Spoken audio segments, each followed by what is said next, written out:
real soft. See, that's when using my thumb. See, I use all 5 fingers like we talked about, right? And when I play octaves, I play like this.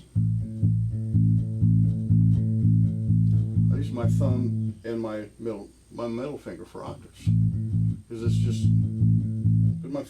when I relax my hand, it's just right there, you know. I don't have to move anything. Plus, that's a lot easier than going.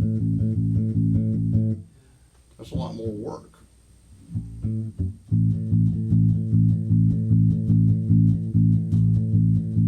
Plus, I keep my joint.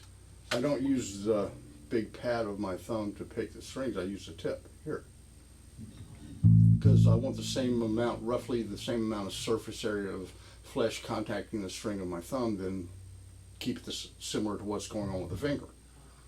Because if I do this, then I've got all this huge amount of area contacting the string when I pick it. It's going to have a different kind of attack sound than the finger will, because there's less surface area, you know, contacting the string.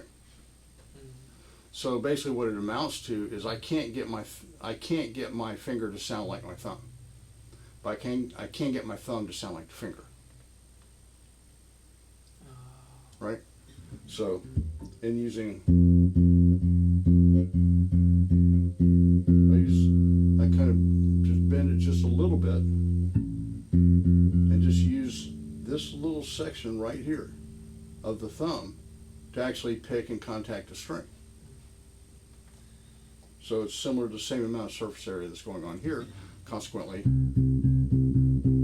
if you weren't watching me, you probably couldn't tell which one I was doing. And that's the idea. All right, now getting to slap, when I'm doing that octave, I mean, that's almost the same thing. I'm just doing it harder.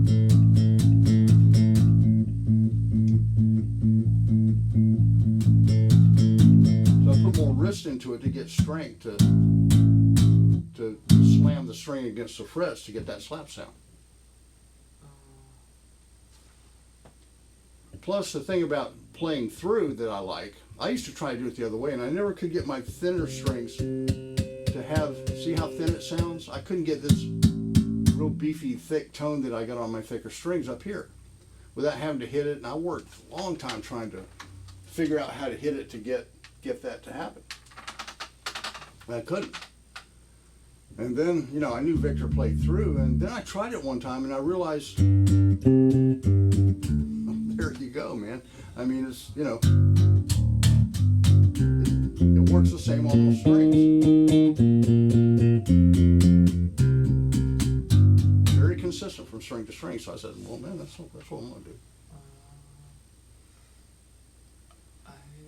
I'm still kind of confused how to switch from the plucking to a slap sound and have like the clack with the fret. Well, first of all, you're going to have to get different kind of string. Oh, okay. That's part of it. You're not going to get that kind of sound that I'm getting with those strings. It's just not going to happen. Gotcha. I don't care how many times you hit it. It's just not going to happen. All right. So if you want this type of slap sound, you have stainless steel round ones is the best way to go. Gotcha. And if you have 2 basses, if you like the flat wound thing, have one with flat wounds and one with stainless steel round wounds, and switch basses when you go from different, you know, those different techniques. That's another way to do it, you know.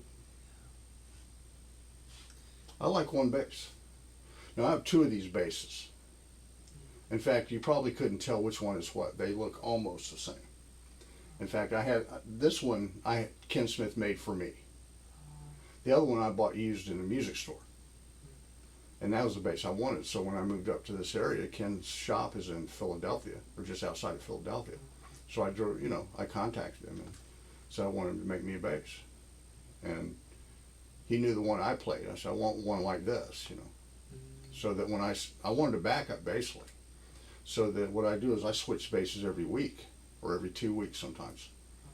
So that they're always, I know the playing condition of those 2 instruments.